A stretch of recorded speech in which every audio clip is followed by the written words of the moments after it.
Em nome do Pai, do Filho e do Espírito Santo. Amém. Sou o Padre Marcos dos Santos, desejar bem-vindos ao meu canal. Vamos meditar então agora o Evangelho do Senhor, do nosso Senhor Jesus Cristo, que vai ser o Evangelho justamente do segundo domingo da Quaresma. O Senhor esteja convosco, Ele está no meio de nós. Proclamação do Santo Evangelho de nosso Senhor Jesus Cristo, segundo São Marcos. Glória a vós, Senhor. Capítulo 9, versículos de 2 a 10. Naquele tempo, Jesus tomou consigo Pedro, Tiago e João e os levou consigo a um lugar à parte sobre uma alta montanha e transfigurou-se diante deles. Suas roupas ficaram brilhantes e tão brancas como nenhuma lavadeira sobre a terra poderia alvejar. Apareceram-lhe Elias e Moisés e estavam conversando com Jesus. Então Pedro tomou a palavra e disse a Jesus: Mestre, é bom ficarmos aqui. Vamos fazer 3 tendas, uma para ti, uma outra para Moisés e outra para Elias. Pedro não sabia o que dizer, pois estavam todos com muito medo. Então desceu uma nuvem e os encobriu com sua sombra. E da nuvem saiu uma voz: Este é meu filho muito amado, escutai o que ele diz. E de repente, olhando em volta, não viram mais ninguém, a não ser somente Jesus com eles. Ao descerem da montanha, Jesus ordenou que não contassem a ninguém o que tinham visto, até que o Filho do Homem tivesse ressuscitado dos mortos. Eles observavam essa ordem, mas comentavam entre si o que queria dizer ressuscitar dos mortos. Palavra da salvação, glória a vós, Senhor. Que as palavras do Santo Evangelho perdoem os nossos pecados. Amém. Ave Maria, cheia de graça, o Senhor é convosco. Bendita sois vós entre as mulheres, bendito o fruto do vosso ventre, Jesus. Santa Maria, Mãe de Deus, rogai por nós, pecadores, agora e na hora de nossa morte. Amém. Queridos irmãos, que bom nós estamos aqui mais uma vez para meditar essa palavra do Senhor e que nós temos agora neste relato de São Marcos a narrativa justamente da transfiguração do Senhor. É muito interessante esse fato, esse episódio na vida de Jesus, porque ele não só está no Evangelho de Marcos, como também em Mateus, como em Lucas, e no Evangelho de João, se nós pegarmos João no capítulo 1, versículo 9, o evangelista vai fazer alusão a esse episódio. E nós vamos ver também este mesmo episódio da transfiguração do Senhor lá em 2 Pedro, capítulo 1, versículo 16 a 18, em que o autor dessa epístola, Pedro, ou um discípulo de Pedro, acaba nos narrando justamente esse episódio. Esse episódio da transfiguração do Senhor é de tal importância que justamente os católicos, nós somos de rito ocidental, latino, mas os ritos orientais também celebram, né? E eles cantam nas suas antífonas Endomein Phos. Essa expressão do grego significa vimos a luz. No dia 6 de agosto, nós católicos de rito latino, de rito romano, celebramos a festa da transfiguração do Senhor. E como é que nós vamos entender? E eu convido você, então, a mergulhar na palavra do Senhor para entendermos a importância desse evangelho, dessa transfiguração. Primeiramente, nós temos aqui uma teofania. Padre, o que significa isso? Nós temos aqui uma manifestação, uma externalização de Deus justamente para os apóstolos. É Deus aqui se manifestando como Trindade. Assim, da mesma forma como no batismo de Jesus, quando São João Batista batiza Nosso Senhor, nós vamos escutar a voz de Deus Pai, né? Nós vamos ver o Espírito Santo em forma de uma pomba, e vamos ter o próprio Filho sendo ungido e sendo batizado por João Batista. E a voz de Deus Pai que diz: Este é meu Filho muito amado, do qual eu coloco todo o meu querer, todo o meu afeto, toda a minha complacência. E aqui, de uma certa forma, também é a mesma situação. Nós vamos ter a voz de Deus Pai: Este é meu Filho amado. O Pai se declarando para o seu Filho: escutai o que ele diz. Então, nós temos Jesus, o Verbo de Deus, o Logos, a Palavra de Deus. Jesus é justamente essa palavra definitiva do Pai. Quem me vê, vê o Pai, porque eu e o Pai somos um. Né? Então Jesus mesmo vai dizer em outro momento, lá em Lucas, que ninguém conhece o Pai a não ser o Filho, e ninguém conhece o Filho a não ser o Pai, ou aquele a quem o Filho quiser revelar. Então, a experiência que nós vamos ter de Deus, esse encontro que nós somos chamados a termos com Jesus, porque este encontro, esse tu a tu, é que justamente pode causar em nós essa transformação. Queridos irmãos e irmãs, nós vemos então aqui uma teofania, A voz de Deus Pai, o Pai se declarando para o seu Filho, o Filho se manifestando glorificado e a nuvem que baixa sobre os apóstolos, essa nuvem da doxa, da glória, que simboliza a glória de Deus. Essa palavra glória, tanto do grego doxa, quanto também do hebraico kavodá, significa isso, essa presença externa, aquilo que Deus é em si, glorioso, cheio de glória, poder e majestade. Então, o Espírito Santo como que externalizado em forma de nuvem, o Filho que se mostra resplandecente e o Pai que se declara para o seu Filho.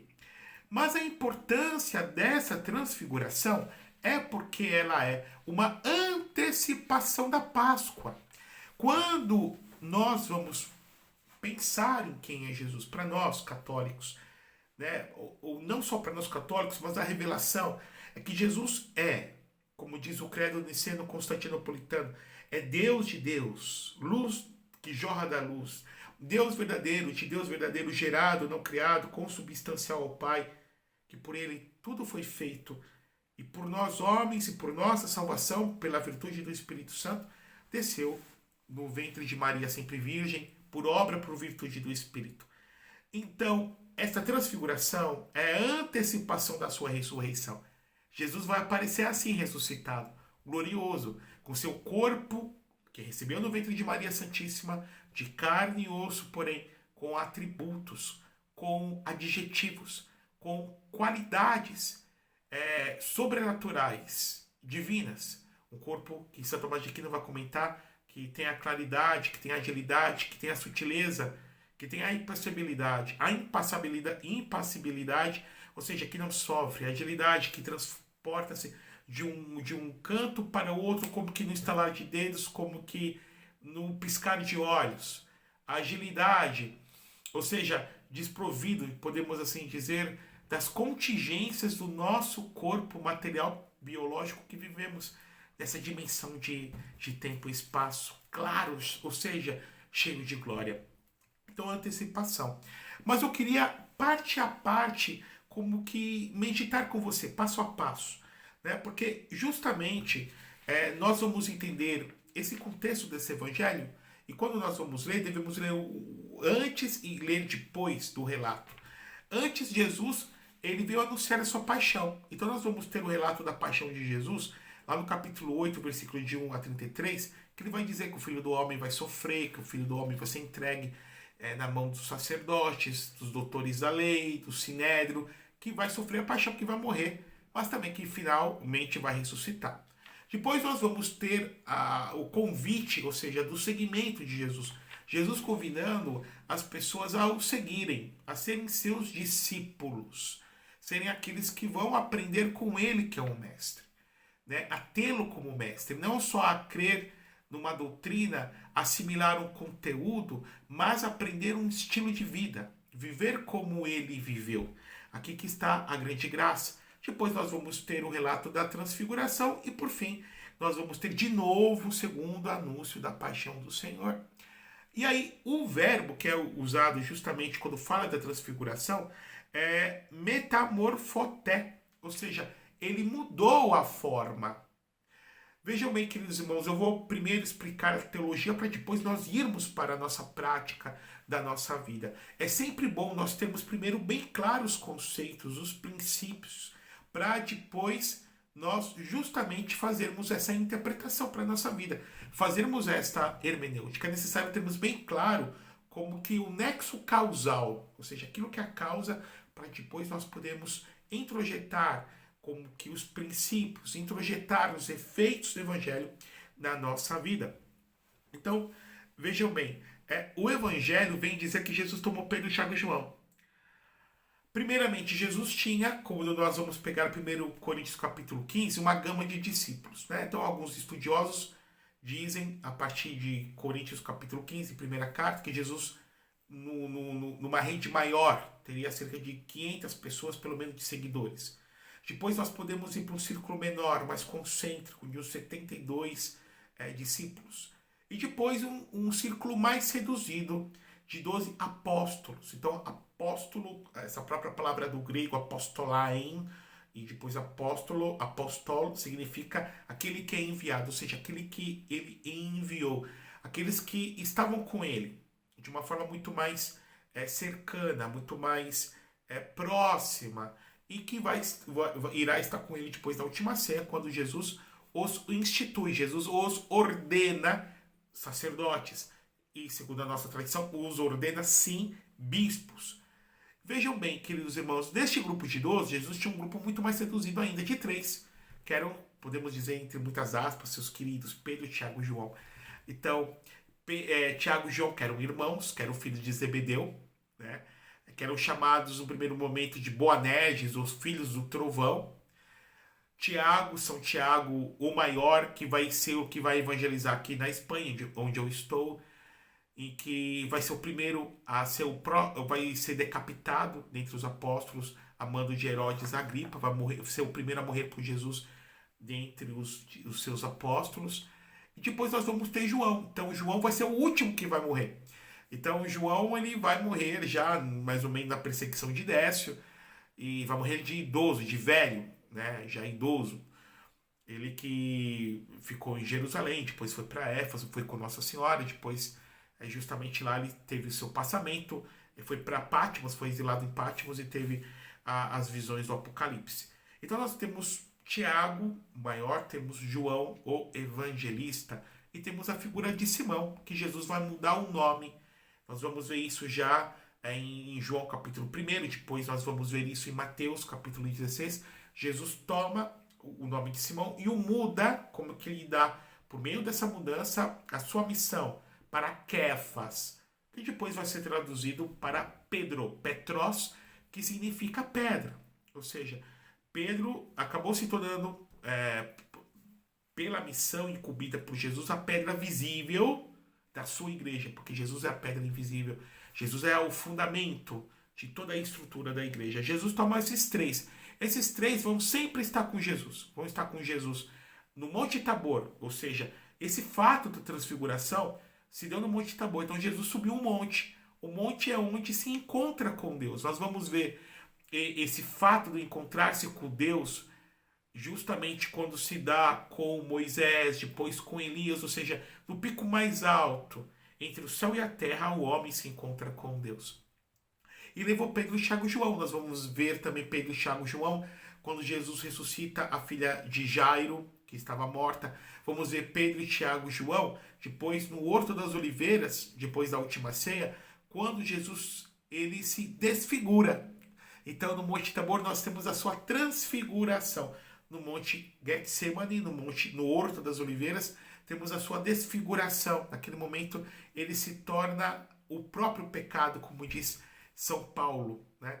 Ele se desfigura, como diz o profeta Isaías, ele já não tinha mais aparência de homem, era como se fosse um verme. Ele, que segundo o Salmo, era o mais belo dos filhos dos homens, de seus lábios se esparrama a graça e a beleza, tornou-se, agora vamos para o profeta Isaías, 700 anos antes de Jesus, ele perdeu a forma humana, ele já não tinha mais beleza que atraísse os nossos olhares, porque ele assumiu em si todo o horror, toda a fealdade, podemos assim dizer, todo o absurdo do pecado na sua própria carne, para matá-la na sua paixão, na sua cruz. Então, queridos irmãos, ele tem esse grupo de seus queridos. Vamos aprendendo que sempre, por mais que nós tenhamos vários companheiros, colegas, mas um grupo de amigos são sempre reduzidos. E ele, subindo ao monte, é quando se dá justamente essa transfiguração.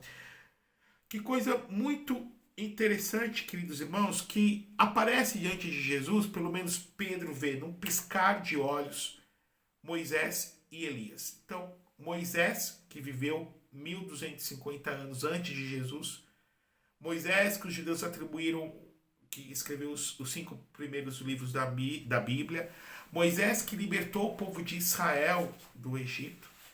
Então Moisés é o exemplar, o protótipo do maior homem de Deus que nós temos no Antigo Testamento. E depois nós vamos ter o próprio profeta Elias. Elias que foi arrebatado uma carruagem de fogo. Elias que nós vemos isso justamente no livro dos Reis, no Antigo Testamento, que combateu a idolatria contra Baal, contra Será, que fez frente ao rei Acabe e principalmente à rainha Jezabel. Elias, que é o protótipo dos profetas, aqueles que anunciam a palavra de Deus, que denunciam a injustiça, denunciam a idolatria, denunciam o pecado. Moisés simboliza a lei. Elias simboliza a profecia. E ambos, lei e profetas, dão testemunho de que Jesus é o Filho de Deus, de que Jesus é o Messias esperado. E que coisa interessante para nós podermos entender, queridos irmãos, como que é essa transfiguração. Em que sentido, Padre? Quando nós vamos vendo quem é Jesus, Jesus é. Então isso devemos ter bem claro essa definição. A segunda pessoa da Santíssima Trindade. Tão Deus como Pai e como Espírito Santo. Como diz a igreja, usando o termo do Concílio Niceno Constantinopolitano, homous patros, a mesma substância do Pai. Então esse Jesus, que é uma só pessoa divina, do Logos de Deus, que tem duas naturezas, humana e divina, que tem duas vontades, humana e divina, porém é a vontade humana, submetida, subordinada à vontade divina. Esse Jesus que nós vamos ver na Epístola aos Hebreus, que em tudo experimentou o que o homem pode experimentar, menos o pecado. Esse Jesus, quando as pessoas viam Jesus, viam simplesmente o homem. Evidentemente não enxergavam a sua divindade. Essa divindade que estava oculta na sua carne. Jesus que se despojou, quando nós vamos ver em Filipenses capítulo 2, da doxa, da sua glória. Deus que é cheio de glória, como que eclipsou-se. Ele sofreu esse aniquilamento, esse esvaziamento. São Paulo vai chamar de kenosis, no momento da sua encarnação. Mas naquele momento da transfiguração, é como se Jesus levantasse levemente o véu e eles viram a glória, o resplendor dele e se encantaram. Queridos irmãos, o que nós vamos aprender justamente com essa transfiguração do Senhor? Primeiramente, de que na vida nós temos momentos de glória e momentos de sofrimento. Porque a transfiguração, ela acontece no começo do ministério público de Jesus. O ministério público, Jesus começa com 30 anos, vai terminar com 33 e meio, duram 3 anos e meio. Então aqueles apóstolos já tiveram logo de cara esse impacto, essa experiência, essa vivência, essa visualização da glória do Senhor e guardaram no seu coração. Porque depois, 3 anos depois, seria o momento da desfiguração, quando Jesus estaria pregado na cruz, coroado de espinhos, desfigurado, sem forma humana, por causa dos nossos pecados.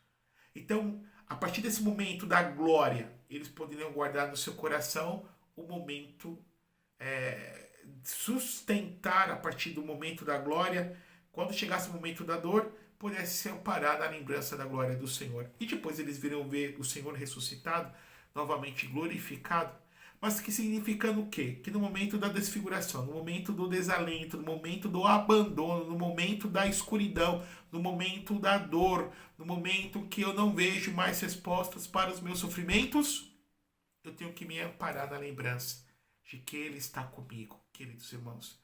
Todos nós temos uma história com Deus.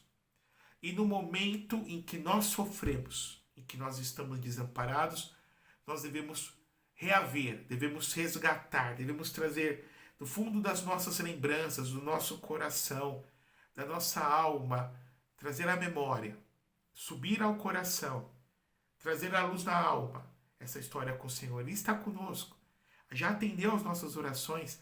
Quem nunca teve suas orações atendidas? Quem nunca procurando Ele não encontrou consolo? Quem nunca se colocando de joelhos, colocando sua face em rosto, clamando pelo seu nome, não encontrou nele, queridos irmãos, a esperança, não encontrou nele o alento, o alívio, o bálsamo, justamente a esperança. A gente vai aprendendo que nesse momento da desfiguração e o momento da transfiguração são como que a moeda da existência humana, em que uma moeda nós temos a cara e a coroa, em que nós muitas vezes experimentamos chorar com o olho, mas podemos ter certeza que logo após a lágrima virá o sorriso, virá a esperança, virá a alegria, como diz o salmista. O choro pode durar toda uma noite, mas a alegria virá pelo amanhecer. Que Deus Nosso Senhor possa abençoá-lo nessa Santa Quaresma, mais uma vez caminhando com Jesus, queridos irmãos. E quando Pedro ficou totalmente estupefato diante da glória de Deus, mais uma vez, no piscar de olhos, essa glória se oculta. Ele se encontrou só com Jesus, também com nós, em certos momentos da nossa vida, principalmente os dramáticos, nos encontramos a sós com Ele, porque só Ele pode nos amparar. E o que ele falou, né? No momento da glória? Senhor, possamos criar 3 tendas. Temos essa ilusão. Quando a gente se aproxima de Deus, nos momentos que nós temos de glória, nos momentos que nós temos, que experimentamos o amor, queremos ficar lá. Não, não. É necessário descer o tambor para a vida cotidiana. Aqui que está o segredo. A fé é um ato da razão. A fé não é sentimento. Aqui também está um outro segredo que nós podemos tirar desse evangelho. Não fique se fiando, queridos irmãos, do seu sentimento. Ah, que eu senti Deus, que eu senti o amor de Deus. O sentimento passa, mas a fé permanece. E vamos ter a certeza de que Ele tem poder de transformar os momentos de desfigurações da nossa vida em momentos de transfiguração da nossa vida. Ele quer me transfigurar e transfigurar a você também que está me escutando. Que Deus Todo-Poderoso e Eterno te abençoe, por intercessão da bem-aventurada sempre Virgem Maria. De Deus que é Pai, Filho e Espírito Santo. Amém.